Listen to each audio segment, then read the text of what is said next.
Bismillahirrahmanirrahim. Assalamualaikum warahmatullahi wabarakatuh. Selamat siang, salam sejahtera untuk kita semua. Siang ini kita kuliah etika dan profesi. Subpokok bahasanya tentang prinsip-prinsip etika bisnis. Kita akan bahas prinsip-prinsip etika bisnis.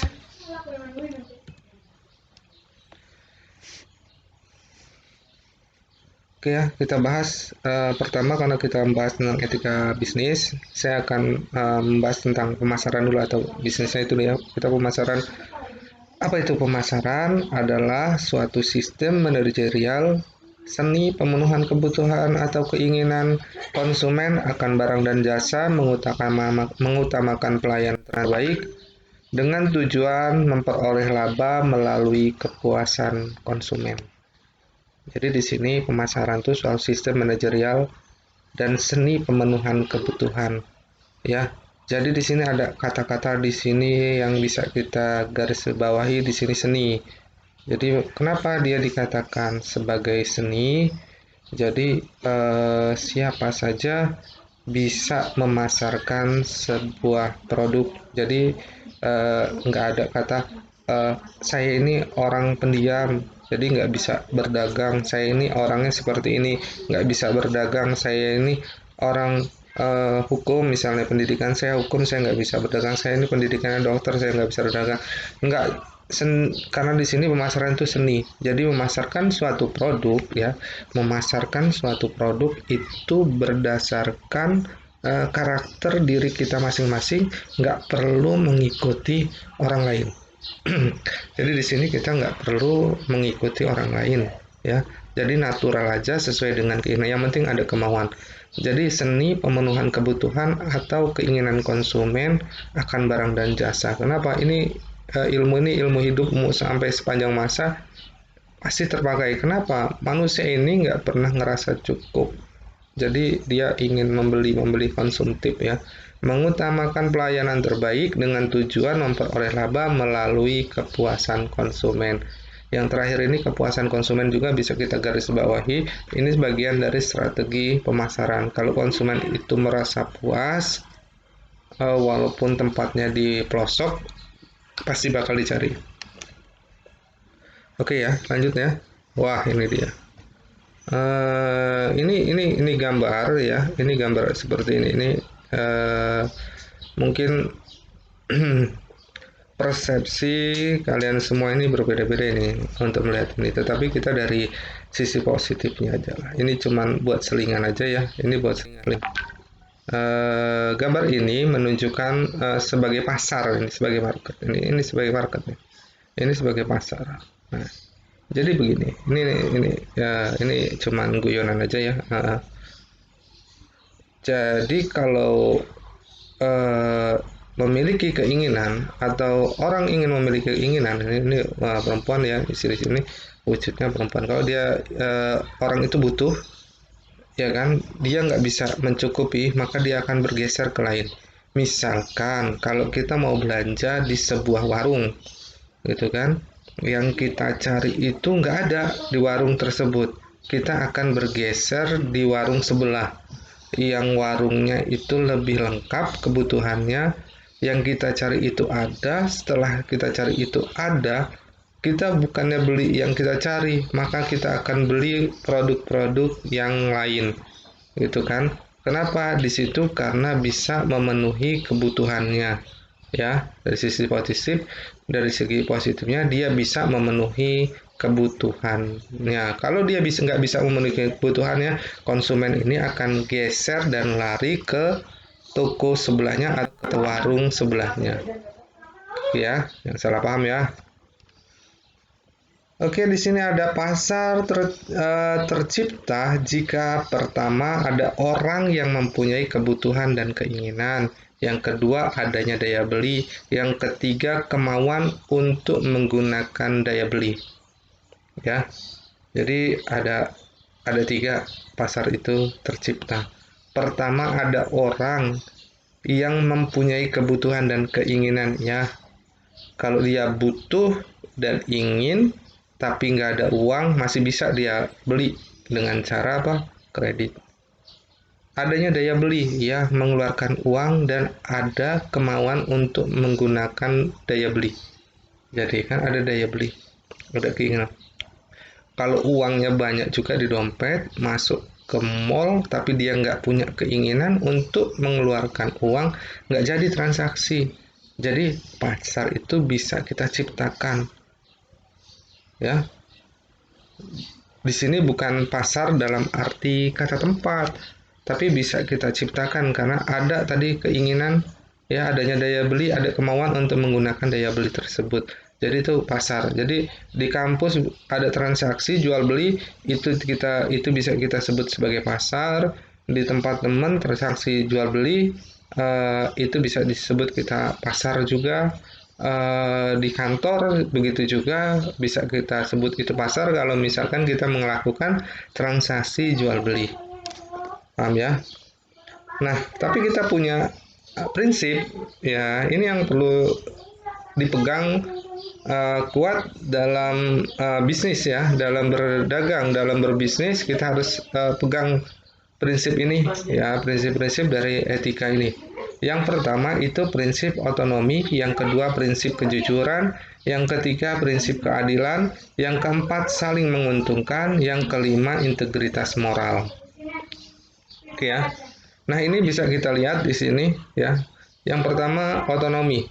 Prinsip yang pertama itu otonomi.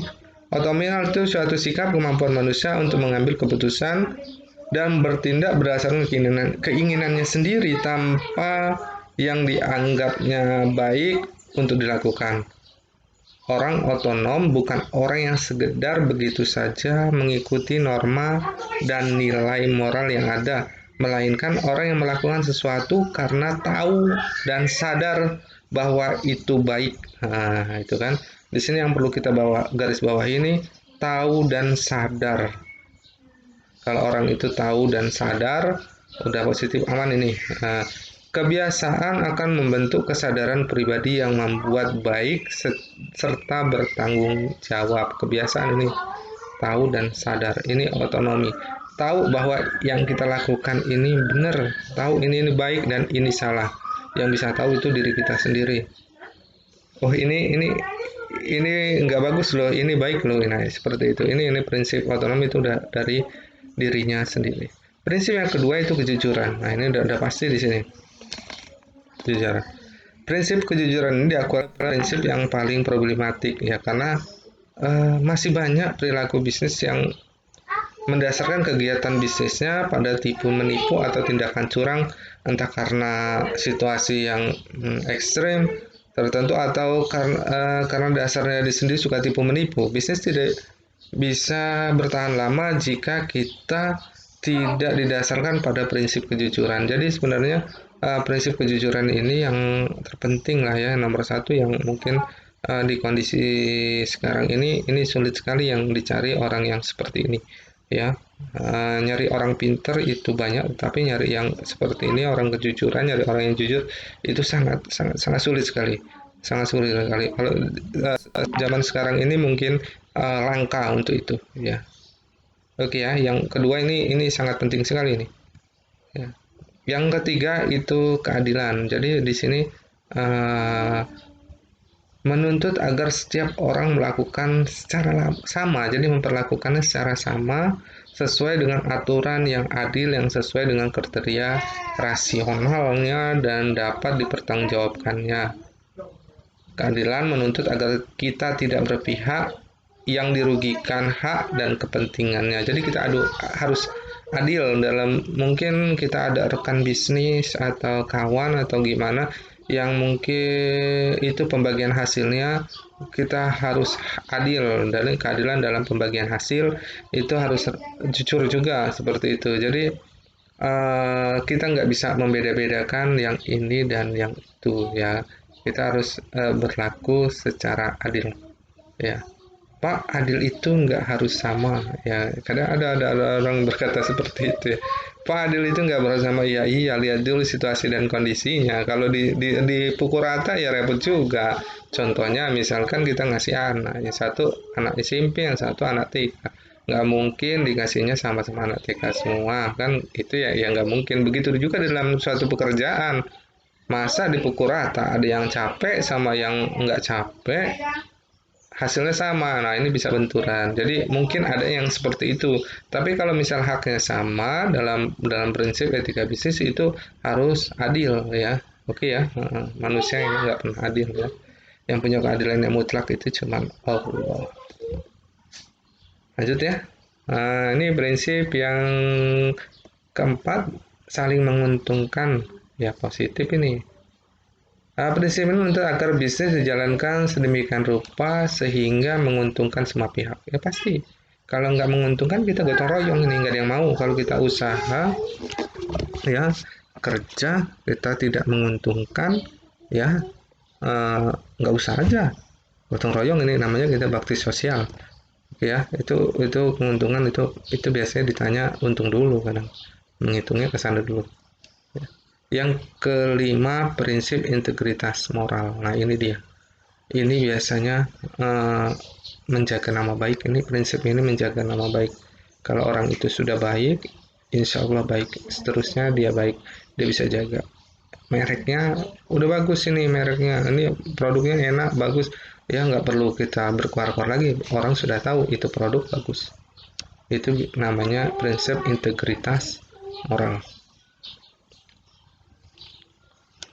Nah, di sini ada etos bisnis, pendekatan stakeholder di sini ya, etos bisnis kebiasaan atau budaya moral yang dilakukan dari generasi dalam perusahaan ke generasi. Ini wujudnya dari etos bisnis ini mutu, pelayanan, disiplin, kejujuran, tanggung jawab, keadilan dan lain-lain. Ini biasanya di perusahaan ini perusahaan yang gede. Kalau perusahaan mutu dan pelayanan bagus, ada perusahaan yang tiap hari ganti aja karyawannya, itu kurang, itu etos bisnisnya ya, istilahnya di sini wujud dari etos bisnisnya itu kurang, karena di situ uh, kurang bagus untuk menjaga karyawan ataupun asetnya. Karyawan itu sebagai aset. Jadi mutunya harus dijaga, pelayanannya harus baik, disiplin, kejujuran, tanggung jawab tentang produk tersebut. Di sini ada pendekatan stakeholder ya, saya rasa ini bisa lah dimengerti. Stakeholder, cara mengamati dan menjelaskan secara analisis bagaimana unsur-unsur mempengaruhi dan atau mempengaruhi keputusan atau tindakan bisnis. Ada dua, ada kelompok primer dan sekunder. Bisa kita lihat stakeholdernya seperti apa. Nah, ini dia. Ini perusahaan, nggak kerja, penyalur. Nah, ini harus seimbang nih, harus diperhatikan. Jadi kalau perusahaan ini untuk sebagai analisa ini, untuk mengambil suatu kebijakan. Jadi dia dikelilingin, ada media massa, masyarakat setempat, ya. Dia mengambil karyawan juga. Perusahaan ini pasti diutamakan masyarakat, maaf ya, masyarakat sekitar. Jadi ngambil kebijakan. Kalau misalnya ada suatu masalah di sini, kalau dia nggak pakai analisa ini stakeholder ini akan menimbulkan permasalahan yang sangat berkelanjutan dan bisa menutup usaha itu sendiri. Jadi di sini sebagai analisa untuk mengambil suatu keputusan. Oke ya, ada pertanyaan sampai sini? Saya kira paham lah, bisa dimengerti ya. Saya akhiri. Wabillahi taufiq wal hidayah. Wassalamualaikum warahmatullahi wabarakatuh.